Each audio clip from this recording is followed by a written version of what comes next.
Tes seleksi kompetensi dasar calon pegawai negeri sipil tahun 2024 salah satunya berlangsung di Auditorium Universitas Pattimura, Kota Ambon. Tes tersebut telah dimulai sejak Jumat 18 Oktober 2024, di mana hari pertama itu hanya dilangsungkan satu sesi dengan peserta sebanyak 294 orang.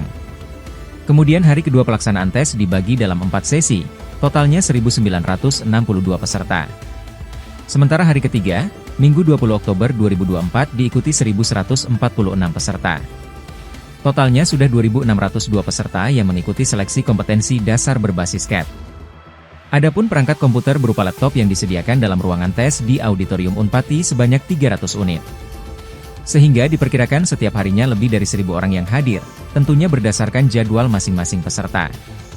Pantauan tribunambon.com sekitar pukul 11 WIB, terlihat para peserta menanggalkan barang bawaannya sebelum memasuki area tes.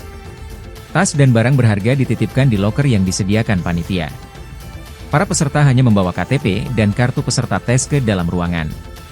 Kemudian peserta mengisi daftar hadir dan melakukan registrasi serta pemindaian wajah untuk mendapatkan PIN. Selanjutnya peserta menuju ke tenda steril sembari menunggu waktu tes.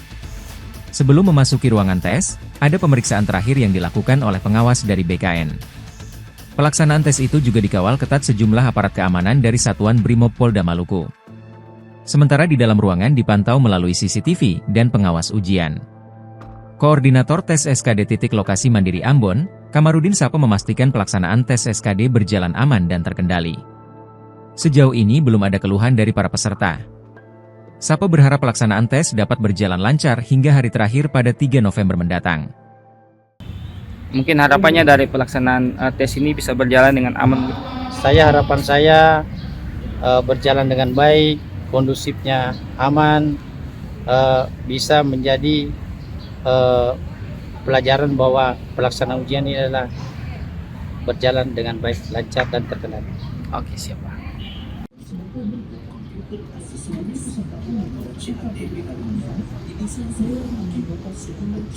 Download Tribun X sekarang, menghadirkan lokal menjadi Indonesia.